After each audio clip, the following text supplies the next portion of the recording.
मित्रों नमस्कार। बात करते हैं आज श्वसन तंत्र के बारे में। मानव का श्वसन तंत्र किन किन अंगों से मिलकर बना होता है और इनके क्या क्या कार्य है, तो समझते हैं। श्वसन तंत्र या रेस्पिरेटरी सिस्टम यह कितने भागों से मिलकर बना होता है? तो सबसे पहले नासाद्वार या नॉस्ट्रिल, नासा गुहा या नेजल कैविटी, नासाग्रसनी या फेरिंग्स, स्वर यंत्र या कंठ या लैरिंग्स, श्वास नली या ट्रेकिया, फुफ्फुस या लंग्स। इतने भागों से मिलकर हमारा श्वसन तंत्र बना होता है। अगर इसमें से फेफड़ों को छोड़ दिया जाए तो नॉस्ट्रिल, नेजल कैविटी, फेरिंग्स, लैरिंग्स और ट्रेकिया यह भाग श्वसन मार्ग कहलाता है, और जब इसमें फेफड़े ऐड हो जाते हैं तो वो पूरा श्वसन तंत्र कहलाता है। एक चीज क्लियर। सबसे पहले बात करते हैं नासाद्वार। नासाद्वार दो छेदों से मिलकर बना होता है। उसका पश्च भाग नासा गुहा कहलाता है, जो बड़ी कैविटी में खुलता है। नेजल सेप्टम द्वारा यह नासा गुहा दो भागों में बटा होता है। अब प्रत्येक नासा गुहा में चार महत्वपूर्ण चीजें होती है जिसके बारे में परीक्षा में पूछता है, समझे ध्यान से। एक तो नासा रोम होते हैं, एक सर्पिलाकार अस्थि या टर्बाइनल बोन होती है, एक प्लेस्मा झिल्ली होती है, एक निडेरियन झिल्ली होती है। सबसे पहले नासा रोम। नासा रोम क्या करेंगे? जब हम श्वास लेते हैं तो धूल और मिट्टी के कण आते हैं, तो धूल और मिट्टी के कणों को श्वसन मार्ग में जाने से रोकने का काम कौन करेगा? नासा रोम। इसके ऊपर जहां पर चश्मे की डंडी आकर रुक जाती है, यहाँ पर एक सर्पिलाकार अस्थि होती है। इस सर्पिलाकार अस्थि को टर्माइडल बोन कहते हैं। यह टर्बाइनल बोन क्या करती है? जब हम श्वास लेते हैं तो वायुमंडल की वायु का तापमान शरीर के तापमान से कम या ज्यादा हो सकता है, क्योंकि लोग बर्फीले स्थानों पर भी रहते हैं और मरुस्थलीय क्षेत्रों में भी रहते हैं, तो ऐसे दिन का तापमान और रात के तापमान में फर्क होता है। तो बहुत ही ठंडी वायु और बहुत ही गर्म वायु जो है, उसके वायु के तापमान को शरीर के तापमान के अनुकूल बदलने का काम जो है वो सर्पिलाकार अस्थि या टर्बाइनल बोन करती है। इसमें ऐसी कोई व्यवस्था तो नहीं होती, लेकिन जो सर्पिलाकार अस्थि है तो वायु उन सर्पिलाकार अस्थि से होकर जब अंदर जाती है तो थोड़ा सा घूम कर जाती है, तो थोड़ा समय लग जाता है। तब तक वायु का तापमान शरीर के तापमान के अनुकूल हो जाता है, यह व्यवस्था होती है। तो सर्पिलाकार अस्थि या टर्बाइनल बोन वायु के तापमान को शरीर के अनुकूल बनाने का काम करती है। इसके ऊपर पूरी नासा गुहा में प्लेस्मा झिल्ली लगी रहती है, म्यूकस मेम्ब्रेन लगी रहती है। यह म्यूकस मेम्ब्रेन पूरे नासा गुहा के माध्यम को नम बनाए रखती है, और साथ में धूल मिट्टी के कण है और जीवाणु जो है उनको नासा मार्ग में जाने से रोकती है, वहीं पर चिपकाए रखती है। तो नमी प्रदान करती है और जीवाणुओं को वहीं पर मारने का और रोकने का काम करती है। और लास्ट है हमारी इस टर्बाइनल बोन के ऊपर एक और झिल्ली होती है जिसका नाम है निडेरियन झिल्ली, निडेरियन मेम्ब्रेन, निडेरियन कला। यह गंध का ज्ञान कराने का काम करती है। तो इस प्रकार नासा गुहा में चार महत्वपूर्ण चीजें होती है। क्लियर। परिचय में आता है गंध का ज्ञान कौन कराता है? तो निडेरियन झिल्ली। जब सर्दी जुकाम हो जाता है तो ऐसी स्थिति में हमारी निडेरियन झिल्ली पर ही सूजन आ जाती है, जिसके कारण हमें गंध का ज्ञान नहीं होता। प्लेस्मा झिल्ली पर भी सूजन आ जाती है, जिसके कारण उसकी पारगम्यता इतनी बढ़ जाती है फिर नाक से पानी वगैरह निकलने लगता है। क्लियर। नेक्स्ट है नासाग्रसनी।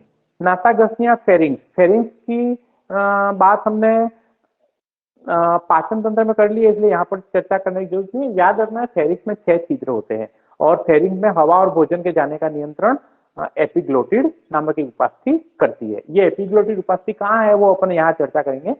इसके बाद अगला पॉइंट है स्वर यंत्र या कंठ या लैरिंग्स, या इसको वोकल कार्ड वोकल बॉक्स भी कहते हैं, साउंड बॉक्स भी इसका नाम है। तो स्वर यंत्र या कंठ या लैरिंग्स, ध्यान रखना मनुष्य का जो कंठ होता है, मनुष्य के कंठ को लैरिंग्स कहते हैं। यह पूरे विश्व में सबसे ज्यादा विकसित होता है, और इसके बाद सेकंड नंबर का जो विकसित कंठ होता है तो वो पक्षियों का होता है, और पक्षियों के कंठ को सिरिंग्स कहते हैं। जिस प्रकार मनुष्य के कंठ को लैरिंग्स कहते हैं, पक्षियों के कंठ को सिरिंग्स कहते हैं, वो इससे कम सक्रिय होता है। तो समझे, यह स्वर यंत्र या लैरिंग्स 4 उपास्थियों से मिलकर बना होता है।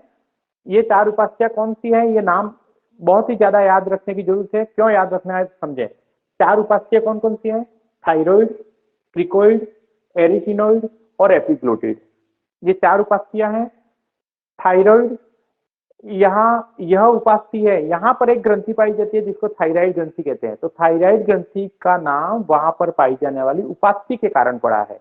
ठीक है, तो याद रह जाएगा क्रिकोइड, एरिटिनोइड और चौथा जो है वो एपिग्लोटिड। एपिग्लोटिड की चर्चा हमने नासा ग्रंथि में पहले कर ली है कि भोजन और हवा के जाने का नियंत्रण एपिग्लोटिड करता है। तो ये एपिग्लोटिड वास्तव में किसका भाग है? स्वर यंत्र का या कंठ का भाग है।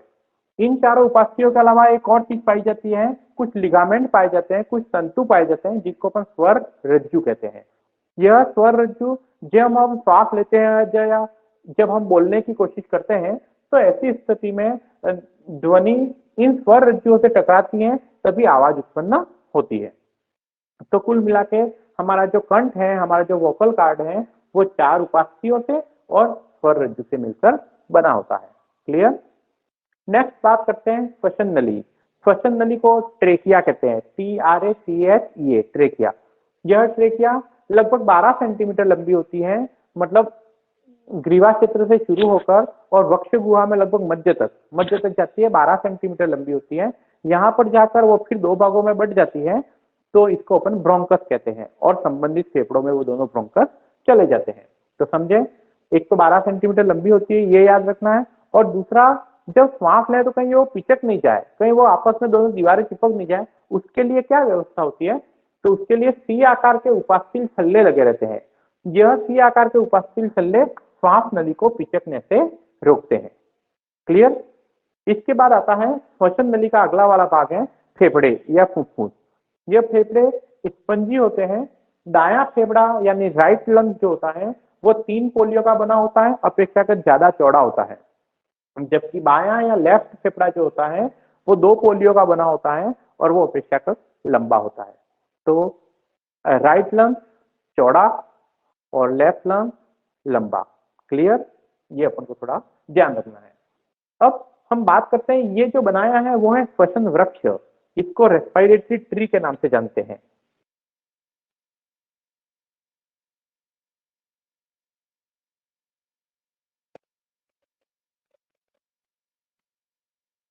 रेस्पिरेटरी ट्री या श्वसन वृक्ष। श्वसन वृक्ष कैसे समझे?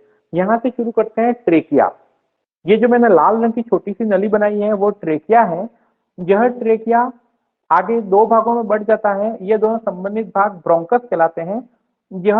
यह ब्रोंकस की 3 शाखाएं होती है, 1, 2 और 3। ये हरे रंग के जो 3 ब्रांचेस बनाई है वो तीनों ही ब्रोंकस हैं, जिसको चीफ ब्रोंकस, टर्मिनल ब्रोंकस और रेस्पिरेटरी ब्रोंकस इस नाम से जानते हैं। ज्यादा याद रखने की जरूरत नहीं है, लेकिन ब्रोंकस भी 3 भागों में बटा होता है, ये ध्यान रखना है। ब्रोंकस के बाद जो मैंने नीले रंग के जो 3 भाग फिर बनाए हैं वो ब्रोंकियोल कहलाते हैं। ये भी 3 प्रकार के होते हैं, मुख्य ब्रोंकस, टर्मिनल ब्रोंकस और श्वसनी ब्रोंकस या रेस्पिरेटरी ब्रोंकस। तो 1 और 3, 4 और 3 7 भाग हो गए। आगे यह फिर 2 भागों में बटा रहता है, जिसको एल्वियोलर डक्ट या कुप्पिकीय नलिका कहते हैं। यह कुप्पिकीय नलिका अंतिम सिरा फूलकर और एक वायुकोश बनाता है। यह वायुकोश को एल्वियोलाई कहते हैं। ये इसकी दीवार है जो डबल मेम्ब्रेन की बनी होती है, जिसके ऊपर मैंने लाल लाल कलर के डॉट बना रखे हैं, वो रक्त केशिकाएं या ब्लड कैपिलरीज है। यह ब्लड कैपिलरीज क्या होती हैं? जब हम हवा ऑक्सीजन अंदर लेते हैं तो ऑक्सीजन को ग्रहण करने का काम और कार्बन डाइऑक्साइड को वापस इस गुहा में छोड़ने का काम करती है। और अंदर की जो गुहा दिखती है उसको वायु कुप्पिकीय गुहा या एल्वियोलर सैक कहते हैं। अब क्या होता है कि किस प्रकार इसमें वायु का आदान प्रदान होता है, और इसके अलावा श्वसन तंत्र में ये जो फेफड़ों तक का हमने जो अंग लिख रखे हैं, इसके अलावा एक और महत्वपूर्ण चीज होती है जो हमारी श्वसन क्रिया के लिए उत्तरदायी होती है, वो कुछ पेशियां होती है। यह पेशियां डायफ्राम की होती है, यह पेशियां पसलियों की होती है। तो पसलियों का और डायफ्राम का भी इसमें महत्वपूर्ण योगदान है। किस प्रकार श्वसन क्रिया होती है, कौन कौन सी पेशियां काम में आती है, किस प्रकार हवा का आयतन जब अधिक श्वास लेते हैं या कम श्वास लेते हैं, सामान्य अवस्था में, विश्राम अवस्था में फेफड़ों की कैपेसिटी कितनी है, इसके बारे में भी प्रश्न आते हैं। तो नेक्स्ट वीडियो में इसके बारे में चर्चा अपन करेंगे। आपको यह वीडियो कैसा लगा और कौन कौन सी चीजें काम की आपको लोगी जो एग्जाम में आ सकती है, जरूर आप कमेंट करके बताएं। धन्यवाद।